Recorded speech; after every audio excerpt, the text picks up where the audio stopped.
Unjha bus station,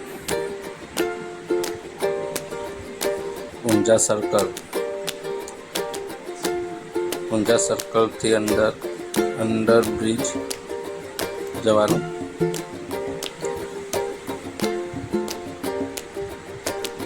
under બ્રિજથી આપણે બહાર નીકળ્યા. હવે બહાર નીકળીને આપણે સીધા સરદાર ચોક આવશે. સરદાર ચોકથી જમણી સાઈડ વળી જવાનું. તેથી સીધી ચાલવાનું. સ્ટેટ બેંક આવશે, યસ બેંક આવશે. સીધા જવાનું. આપણને પાણીનું ટાંકું દેખાશે આગળ. આ વાળો પૂરો થશે પાણીનું ટાંકું. પાણીની ટાંકાની સામે વિરાટ લાઇટિંગ બોર્ડ માર્યું છે. એ જ આપણી દુકાન.